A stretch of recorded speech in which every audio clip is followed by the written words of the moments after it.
السلام علیکم ورحمۃ اللہ وبرکاتہ۔ پہلی رمضان المبارک کو حضرت شیخ عبد القادر جیلانی رحمۃ اللہ علیہ کی یوم ولادت ہوئی۔ آپ رحمۃ اللہ علیہ پیدائشی ولی تھے۔ اللہ نے آپ کو اپنی خاص رحمتیں اور بزرگی عطا فرمائی تھی، اور یہی نہیں بلکہ اللہ رب العزت نے اپنے محبوب احمد کبریا صلی اللہ تعالی علیہ وآلہ وسلم کی قربت سے بھی نوازا تھا۔ رمضان المبارک کی دوسری تاریخ کو حضرت موسیٰ علیہ السلام پر توریت نازل ہوئی۔ رمضان المبارک کی 3 تاریخ کو سرکار دو عالم کی شہزادی مبارک حضرت فاطمہ الزہرا رضی اللہ تعالی عنہ کا یوم وصال ہے۔ آپ سلام علیہ کا نکاح مبارک شیر خدا حضرت علی کرم اللہ وجہہ سے ہوا۔ آپ کا وصال مدینہ منورہ میں ہوا۔ آپ حضرات حسنین کریمین کی والدہ اور جنتی عورتوں کی سردار ہیں۔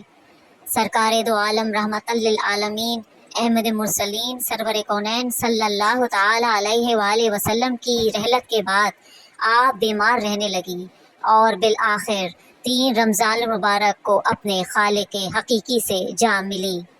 آپ کا نماز جنازہ حضرت ابو بکر صدیق رضی اللہ تعالی عنہ نے پڑھایا اور رات کے وقت جنت البقیع میں دفن کی گئیں۔ رمضان المبارک سن 2 ہجری میں حضور صلی اللہ تعالی علیہ وآلہ وسلم کی ایک اور شہزادی مبارک حضرت بی بی رقیہ سلام اللہ علیہا کا یوم وصال ہے۔ سرکار دو عالم محمد احمد مجتبیٰ صلی اللہ تعالی علیہ وآلہ وسلم کی پہلی شریک حیات مبارکہ بی بی خدیجۃ الکبریٰ سلام علیہا کا وصال نبوت کے 10 سال بعد رمضان المبارک کی 10 تاریخ کو مکہ مکرمہ میں ہوا اور تدفین جنت البقیع میں ہوئی۔ امیر المومنین حضرت خدیجۃ الکبریٰ رضی اللہ تعالی عنہ سرکار دو عالم صلی اللہ تعالی علیہ وآلہ وسلم سے عمر میں 15 سال بڑی تھیں۔ آپ کو سرکار دو عالم صلی اللہ تعالی علیہ وآلہ وسلم کی پہلی زوجہ محترمہ ہونے کا شرف حاصل ہے۔ سیدنا عائشہ صدیقہ رضی اللہ تعالی عنہ سے روایت ہے کہ آپ رضی اللہ تعالی عنہ فرماتی ہیں کہ جتنا رشک مجھے سیدنا خدیجہ الکبریٰ رضی اللہ تعالی عنہ پر ہوتا ہے اتنا رشک آپ کی کسی زوجہ محترمہ پر نہیں ہوا۔ حالانکہ میں نے ان کا زمانہ نہیں پایا، مگر اس رشک کی وجہ سرکار دو عالم صلی اللہ تعالی علیہ وآلہ وسلم کو ان کا کثرت سے یاد کرنا تھا۔ 12 رمضان المبارک کو حضرت عیسیٰ علیہ السلام پر انجیل نازل ہوئی۔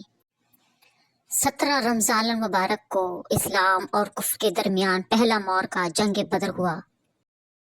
یہ اسلامی تاریخ کا فیصلہ کن وقت تھا۔ اللہ تعالیٰ نے کافروں کے مقابلے میں مسلمانوں کی نہایت کم تعداد ہونے کے باوجود فتح نصیب کی۔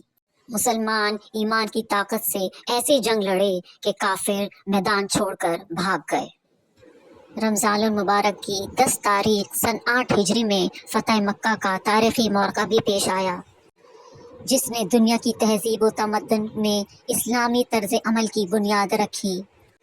17 رمضان المبارک ام المومنین حضرت عائشہ صدیقہ رضی اللہ تعالی عنہ کا وصال کا دن ہے۔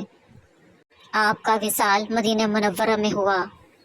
آپ حضرت ابو بکر صدیق رضی اللہ تعالی عنہ کی بیٹی مبارک اور سرکار دو عالم رحمت للعالمین صلی اللہ تعالی علیہ وآلہ وسلم کی محبوب ترین شریک حیات تھیں۔ 19 رمضان المبارک کو خلیفہ چہارم امیر المومنین حضرت علی کرم اللہ وجہہ پر قاتلانہ حملہ ہوا، جس میں آپ زخمی ہوئے۔ 21 رمضان المبارک حضرت علی کرم اللہ وجہہ کا یوم شہادت کا دن ہے۔ آپ سرکار دو عالم رحمت للعالمین صلی اللہ تعالی علیہ وآلہ وسلم کے چچا زاد بھائی اور داماد تھے۔ 27 رمضان المبارک کو قرآن کریم نازل ہوا۔ اللہ تعالیٰ ارشاد فرماتا ہے کہ رمضان المبارک وہ مہینہ ہے کہ جس میں قرآن نازل کیا گیا، جو انسانوں کے لیے سراسر ہدایت ہے اور سیدھی راہ دکھانے والی ہے اور حق و باطل کو الگ کرنے والی ہے۔ قرآن کریم مجموعہ خدائے بندی حکم تعالی ہے۔ قرآن مجید ہماری روح کی غذا اور دل کا سکون ہے۔ قرآن مجید اللہ کی طرف سے انسانوں کے لیے بہت بڑا تحفہ ہے۔ جو اس تحفے کو جھٹلائے وہ کافر ہے، اور جس نے اس تحفے کی قدر جانی وہ مسلمان ہے، اور جس نے اس کو اپنی زندگی کا حصہ بنا لیا وہ مومن ہے۔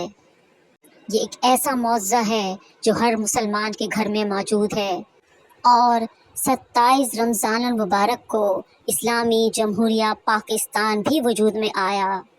یہ رمضان شریف کا مبارک مہینہ ہی تھا جس میں طارق بن زیاد نے غرناطہ اور قرطبہ کو فتح کیا اور ہسپانوی لشکروں کو شکست دی۔ 15 رمضان المبارک کو حضرت امام حسن رضی اللہ تعالی عنہ کی ولادت بسعادت مدینہ منورہ میں ہوئی۔ آپ امیر المومنین بی بی فاطمہ الزہرا رضی اللہ تعالی عنہ اور مولا علی حضرت کرم اللہ وجہہ کے شہزادے مبارک ہیں۔ آپ نواسۂ رسول سرکار دو عالم احمد مجتبیٰ صلی اللہ تعالی علیہ وآلہ وسلم ہیں اور جنتی نوجوانوں کے سردار۔ چینل کو سبسکرائب کر دیجئے۔ جزاک اللہ۔